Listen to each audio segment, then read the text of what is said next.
माननीय सदस्य श्री अखिलेश यादव जी।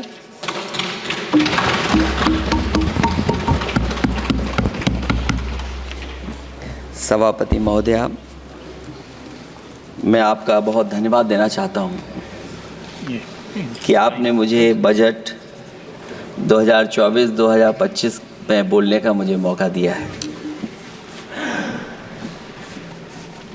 इस सरकार का लगातार ये 11वां बजट है। 11वें बजट के बाद भी नाउम्मीदगी दिखाई दे रही है और सरकार में हैं तो सरकार के लोग तो अच्छी बात करेंगे ही, न केवल नाउम्मीदगी दिखाई दे रही है बल्कि जो चेहरों पे खुशी होनी चाहिए थी सरकार बनने के बाद, वो चेहरों पे उतनी खुशी नहीं दिखाई दी।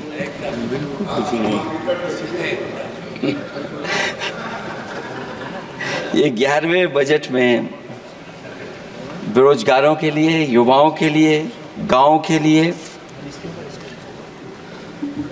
और उनकी तकलीफ परेशानी का जो मुद्दा है वो 9-2-11 दिखाई दे रहा है मुझे।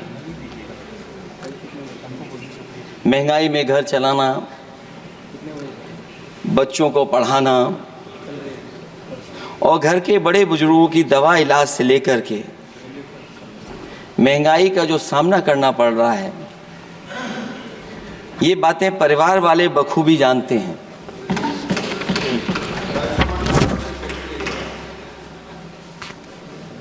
मैं जब सत्ता पक्ष के लोगों के जो आंकड़े देखता हूं और सुनता हूं, अगर इतना सब कुछ 10 साल में अच्छा हुआ है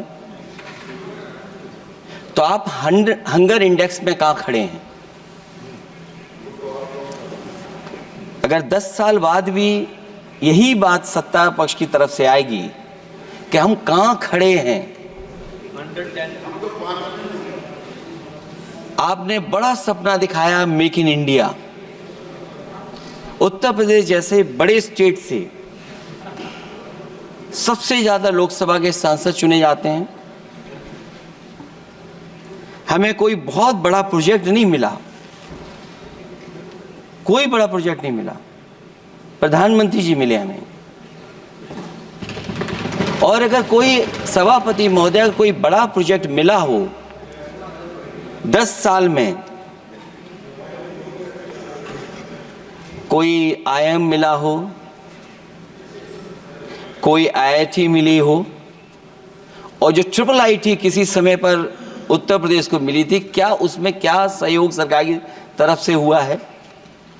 न केवल ये संस्थाएं बल्कि गवर्नमेंट जो एजुकेशन की इंस्टीट्यूशंस हैं वो सेंट्रल की तरफ से कौन सी नई आ गई? मेडिकल के क्षेत्र में कोई बड़ा संस्था आई हो? जो 2 एम्स आए हैं, मुझे याद है कि रायबरेली का एम्स भी समाजवादी सरकार में जमीन दी गई, उसके परिणाम है कि वह एम्स बन गया। गोरखपुर में भी जो एम्स आया, समाजवादी सरकार थी, जमीन दी गई, तब एम्स आया। और जो एम्स आ भी गए हैं अगर वहां 2, क्या उनमें पर्याप्त इलाज मिल पा रहा है? केवल यही नहीं, मेक इन इंडिया सपना तो ये दिखाया गया था कि अगर प्राइवेटाइजेशन हो जाएगा तो नौकरियां मिल जाएंगी। कुछ हद तक तो बहुत सी चीजें प्राइवेटाइज हो गईं, लेकिन नौकरियां कम होती चली गईं। और जो सबसे बड़ा सवाल है, जो पीड़ित परिवार के लोगों को जो हक और सम्मान मिलता है, क्या ये सरकार वो दे पा रही है? टैक्स कलेक्शन में सपना दिखा रहे हैं कि हम यहां पहुंच गए हैं, आखिरकार एक्सपोर्ट क्यों कम होता चला जा रहा है? और हम जो ट्रेड डेफिसिट है उसको कैसे खत्म करेंगे?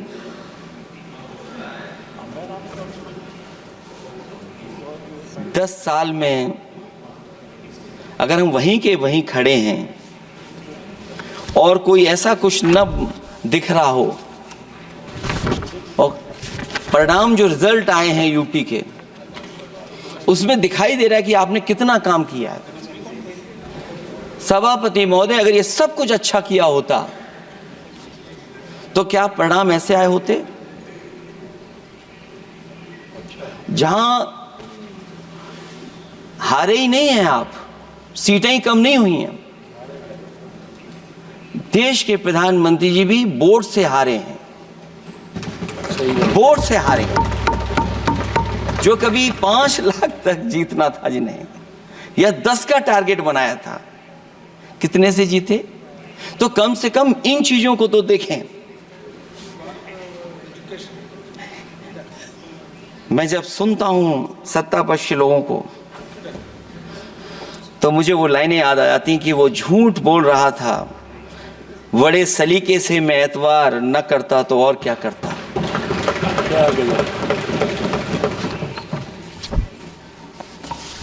मुझे याद है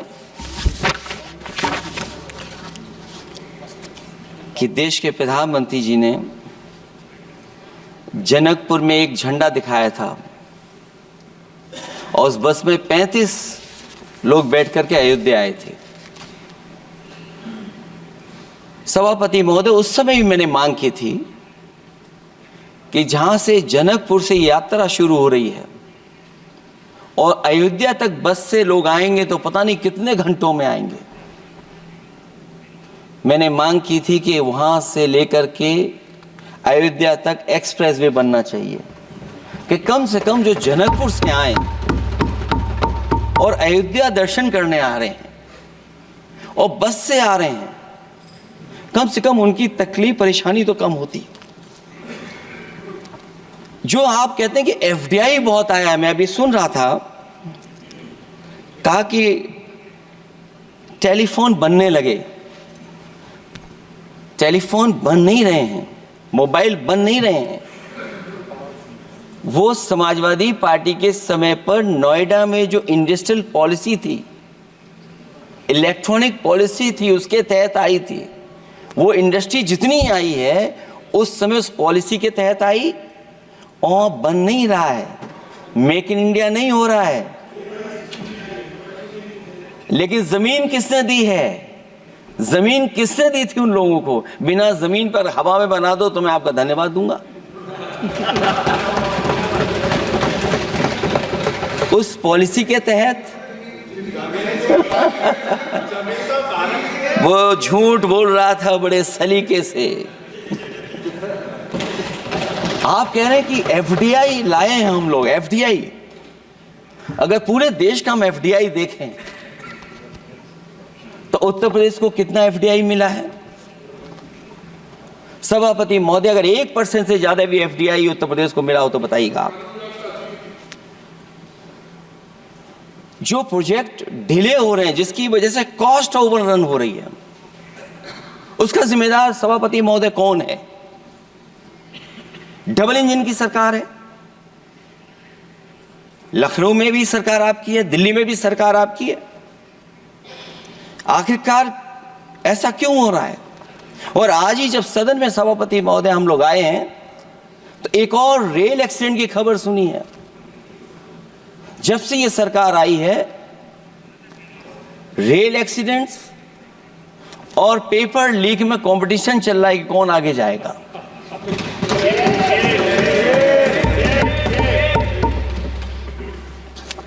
मैं तो अखबारों में पढ़ता था सभापति महोदय कि तोड़ फोड़ करके ये सरकार बनाते हैं।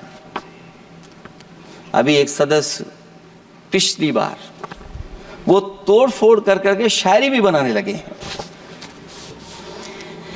जो प्रोजेक्ट और जिस प्रोजेक्ट के लिए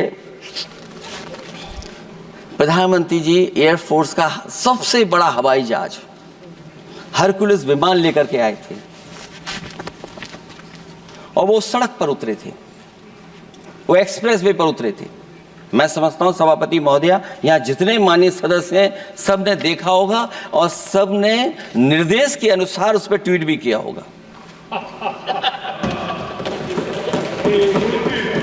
वो जो एक्सप्रेसवे अगर किसी ने बनाया था सभापति महोदय, जो डिजाइन, टेक्नोलॉजी का पार्ट, अलाइनमेंट, वो समाजवादियों की देन थी, वो आपकी देन नहीं थी। ये बात मैं इसलिए कह रहा हूं सभापति महोदय, क्योंकि इस बजट में सरकार चलाने के लिए आपने पैकेज दिया है। हमें कोई नाराजगी नहीं है पैकेज देने की, आप पैकेज और दीजिए। लेकिन अगर आप बक्सर से भागलपुर एक्सप्रेसवे बना रहे हैं तो आप उत्तर प्रदेश की पूर्वांचल एक्सप्रेसवे को क्यों नहीं जोड़ रहे हैं? और मैं तो कहूंगा आपसे कि केवल अगर आप 25 किलोमीटर जोड़ देंगे, जहां पूर्वांचल एक्सप्रेसवे रुक गया था, केवल 25 किलोमीटर आप जोड़ देंगे तो दूसरे काम को अपना जो बनाते हैं, आप ये कह पाएंगे कि दिल्ली से लेकर के आपने भागलपुर तक एक्सप्रेसवे दिया है। हाँ जी, वो अभी से नहीं, बहुत पहले से बन रहा है। बहुत पहले से बन रहा है।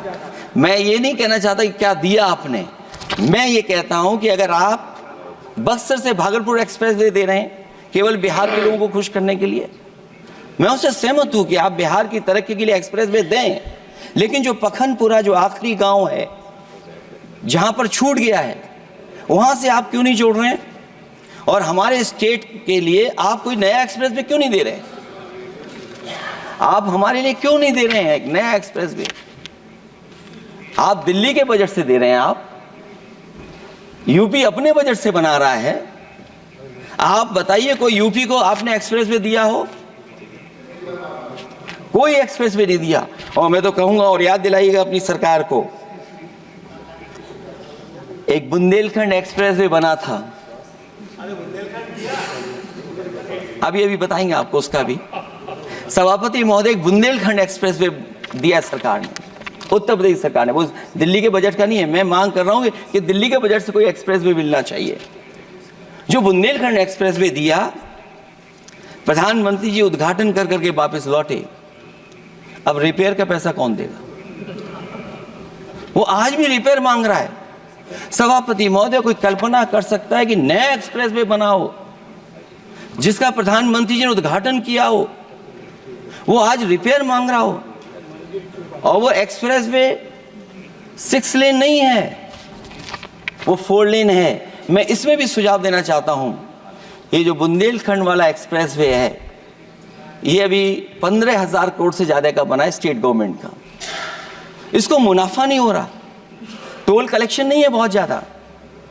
इसको सतना से जोड़ दिया जाए और बुंदेलखंड जहां से शुरू हो रहा है हमारे डिस्ट्रिक्ट इटावा से, कम से कम उसको हरिद्वार तक ले जाना चाहिए। अगर हरिद्वार से लेकर के सतना लोग चले जाएंगे तो शायद बुंदेलखंड के लोगों को भी लाभ होगा।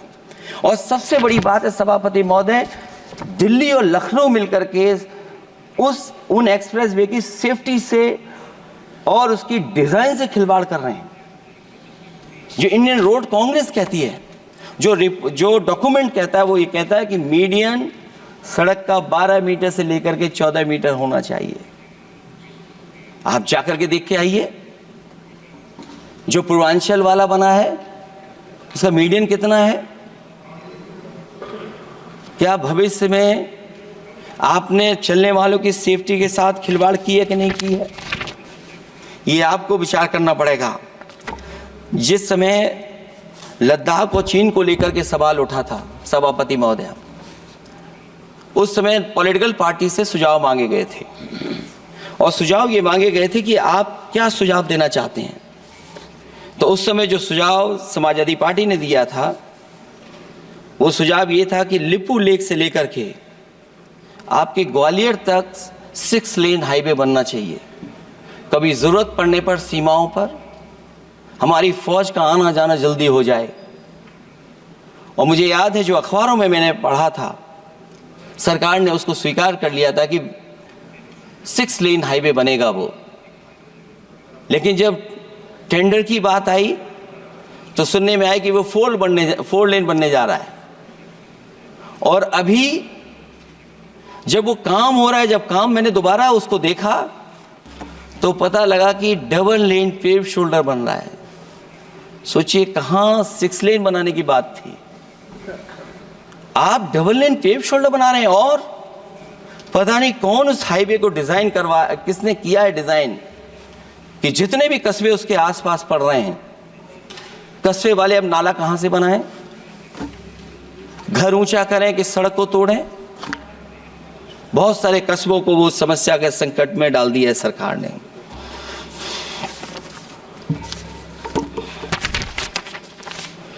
जो सरकार मंचों से ये कहती थी कि हम किसानों की आय दोगुनी कर देंगे,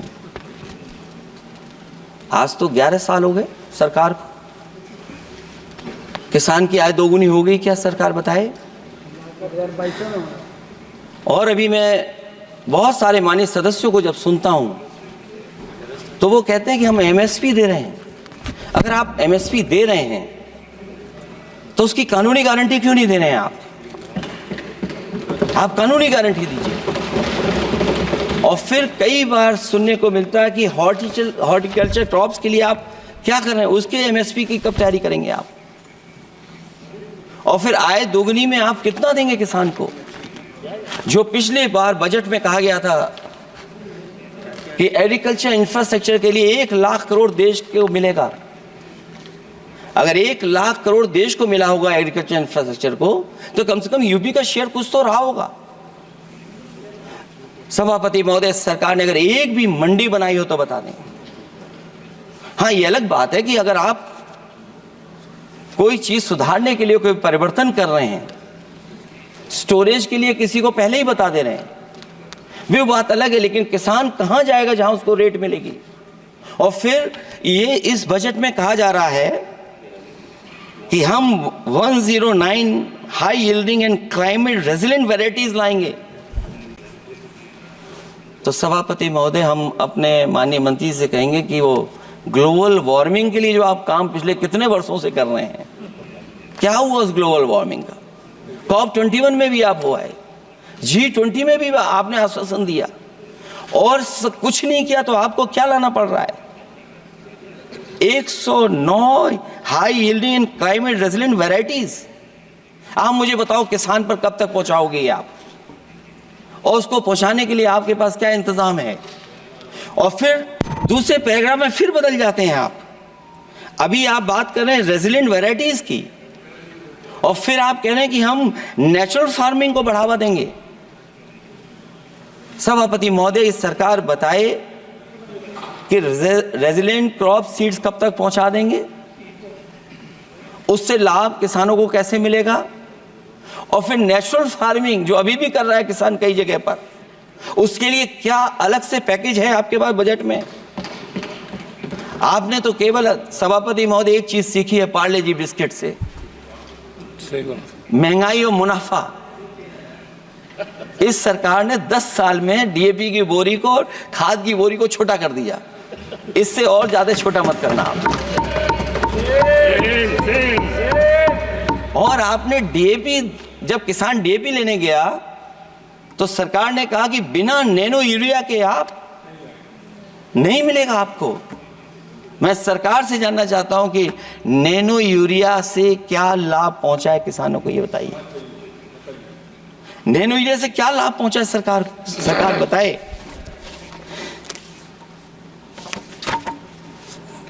हमारे यहां बड़े बड़े आयोजन हुए सभापति महोदय,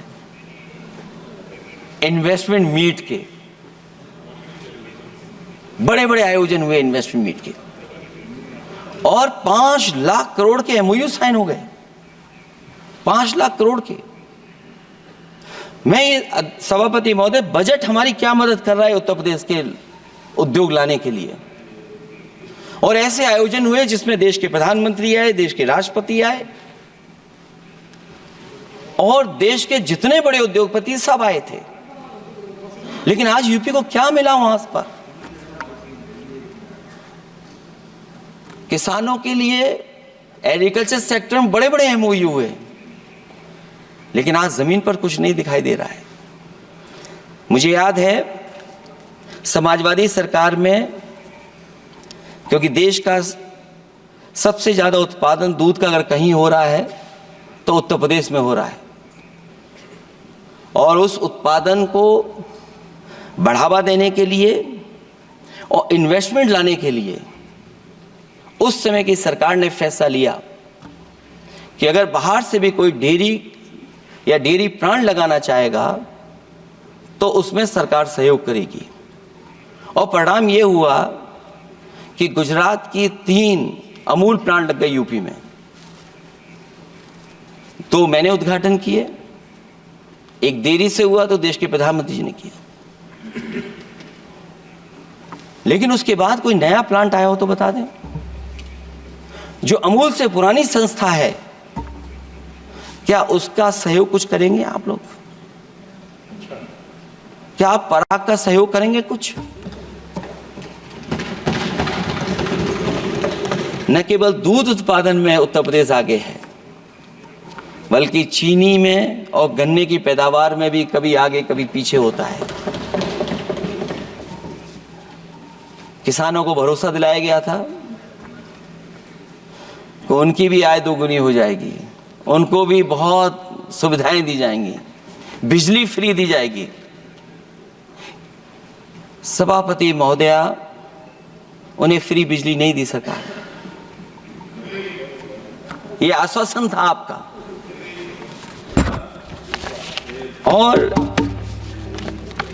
आज अगर उत्तर प्रदेश पिछड़ इसलिए रहा है क्योंकि सबसे महंगी बिजली अगर कहीं कोई पा रहा है तो उत्तर प्रदेश पा रहा है।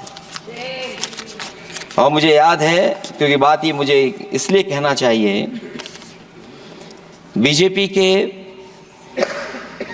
एक विधायक जो सबसे बुजुर्ग थे, वो देश के प्रधानमंत्री जी के क्षेत्र में बिजली 24 घंटे आए, उसके लिए वो धरने पे बैठ गए थे। वहाँ के अधिकारियों ने कहा कि बुजुर्ग हैं, इनका स्वास्थ्य बेहतर नहीं है, इनका धरना आप उठवा दीजिए। मैंने सभापति महोदय उनको बुलाया, मैंने उनकी बात सुनी। उन्होंने कहा कि प्रधानमंत्री जी के क्षेत्र में 24 घंटे बिजली होनी चाहिए। उसी दिन मैंने फैसला ले लिया कि प्रधानमंत्री के क्षेत्र में 24 घंटे रहेगी बिजली। और मैंने उससे मांग की सभापति महोदय कि उत्तर प्रदेश देश के प्रधानमंत्री को बनाने में सबसे बड़ा सहयोग किया है, इसका कम से कम बिजली का कोटा तो बढ़ जाए यूपी का। वो 8 साल हो गए, उत्तर प्रदेश ने देश के प्रधानमंत्री को तो दे दिया, लेकिन अभी तक बिजली का कोटा नहीं बढ़ा। हमें उम्मीद है 11 शुभ होता है, इस 11वें बजट में कुछ तो सुविधाएं ऐसी उत्तर प्रदेश को दी जाएंगी जिससे वहां के लोगों को लाभ पहुंचे, मदद पहुंचे।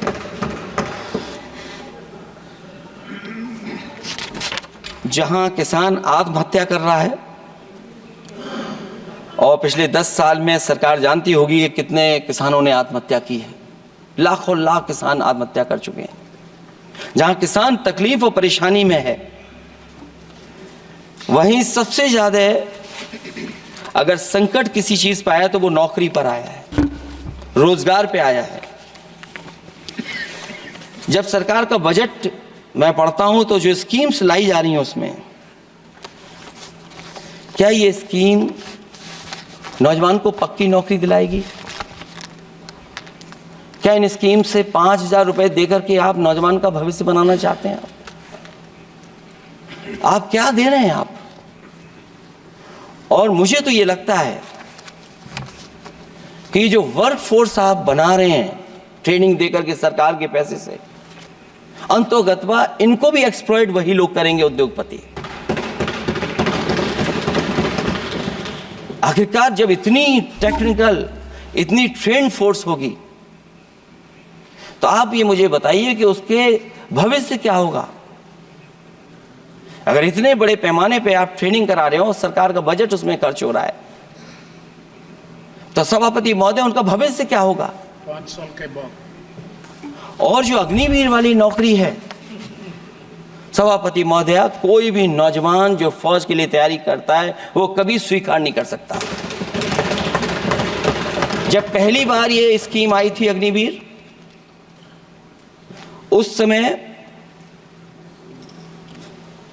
बड़े बड़े उद्योगपतियों से ट्वीट कराया गया था कि अग्निवीर से अच्छी कोई योजना नहीं है, इनको हम नौकरी दे देंगे, हम अपने यहाँ रख लेंगे।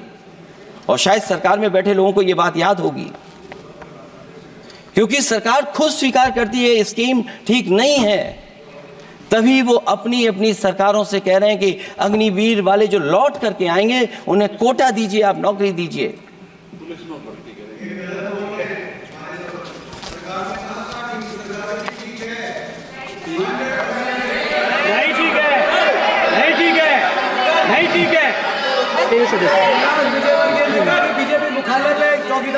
सभापति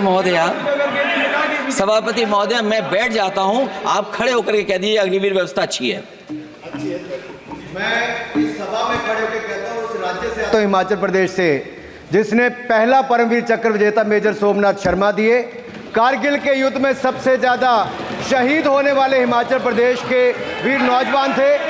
4 परमवीर चक्र विजेता हुए, उसमें से 2 कैप्टन विक्रम बत्रा और सूबेदार संजय कुमार हिमाचल प्रदेश से हुए। और मैं कहता हूं, जी हां, जो लंबे समय से मांग थी 1 रैंक 1 पेंशन की, किसी सरकार ने पूरी नहीं की, वो नरेंद्र मोदी जी की सरकार ने यहां पर पूरी की है। और मैं एक बात और कहता हूं, अखिलेश यादव जी सुन ले, अग्निवीर में 100% एम्प्लॉयमेंट की गारंटी है और रहेगी। माननीय सदा साहब अपनी बात। सभापति महोदया, जो मैंने बहुत छोटा सवाल पूछा था,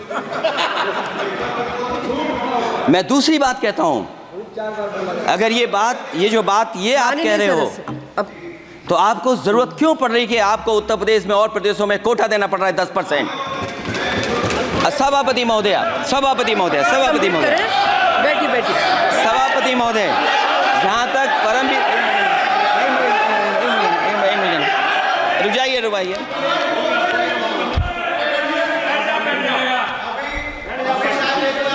अरे सुनने दो। माननीय सदा साहब अपनी सभापति महोदय, चैल जानते हैं आप कहाँ हैं? चैल जानते हैं आप कहाँ हैं? कभी गए हो उस मिलिट्री स्कूल में? मैं खुद मिलिट्री स्कूल का पढ़ा हूँ। और आप परमवीर चक्र की बात कर रहे हो, तो हम भी तमाम नाम गिना सकते हैं। माननीय सदस्यों से मैं आग्रह कर रही हूँ, आपस में चर्चा न करें। ये सभापति महोदया, जी 1 मिनट से भी कम, मैं आपके सामने कहना चाहता हूं, ये तो केवल मिलिट्री स्कूल गए हैं। मैं आज भी टेरिटोरियल आर्मी के 124 रेजिमेंट में कैप्टन के रैंक पे अपनी सेवाएं दे रहा हूं। अखिलेश जी केवल ज्ञान मत बांटिए, राहुल गांधी जी के साथ बैठकर अब वहां बुलाने का झूठ बोलने की आपको आदत पड़ गई। प्लीज बैठिए, प्लीज। माननीय सदस्य से मैं आग्रह कर रही हूं, आप अपनी बजट पर चर्चा करें। सभापति महोदय, आपका समय पूरा हो गया है, प्लीज कंप्लीट करिए। सभापति महोदय, मैं इसलिए नहीं कह रहा, मैं क्या बात कहना चाहता हूँ, शायद मंत्री जी नहीं रहे इसलिए तकलीफ परेशानी ज्यादा है। और आप,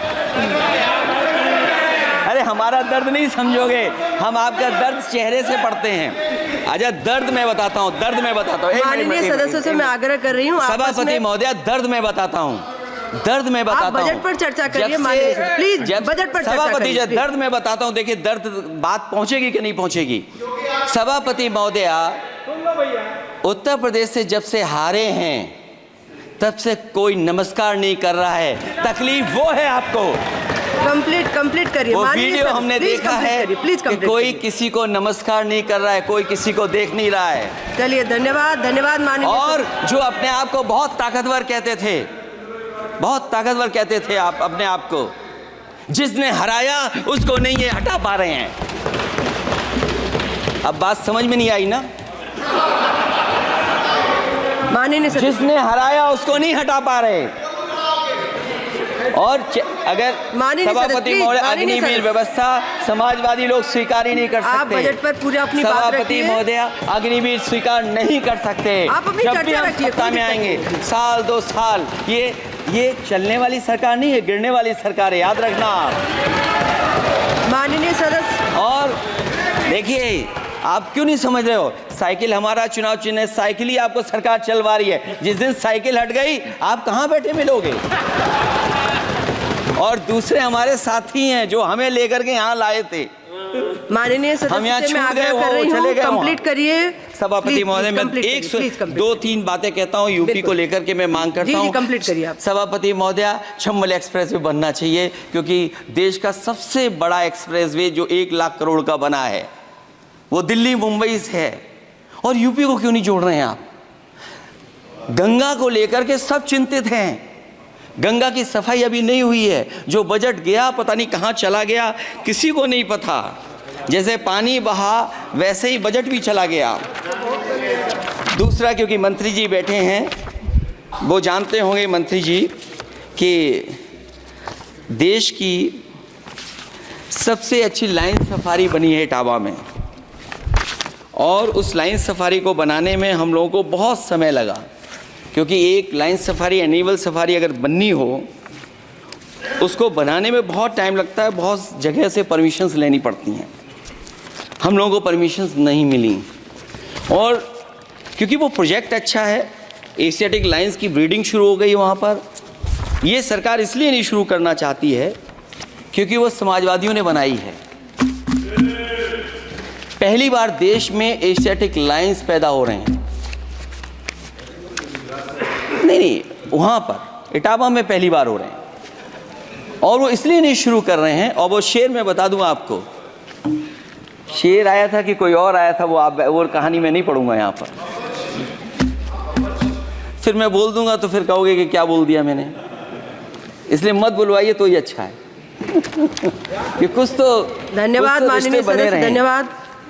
कुछ मत बुलवाइए मुझसे। सभापति महोदय, मैं ये कहना चाहता हूँ कि लाइन सफारी, एनिमल सफारी उस क्षेत्र की, यूपी की प्राइड है वो, कि पहली बार ब्रीडिंग सेंटर एशियाटिक वहाँ पर बन गया है। दिल्ली की सरकार और यूपी की सरकार मिल कर के उसको शुरू नहीं होने दे रही है। मुझे उम्मीद है कि उसको शुरू करवा देंगे आप। और आखिरी में मैं कहता हूँ, चलते चलते आप 2 लाइनें कहता हूँ, बुनियाद को नकार कर जो इमारतें उठाएंगे, हम भी देखते हैं वो किस मंजिल तक जाएंगे।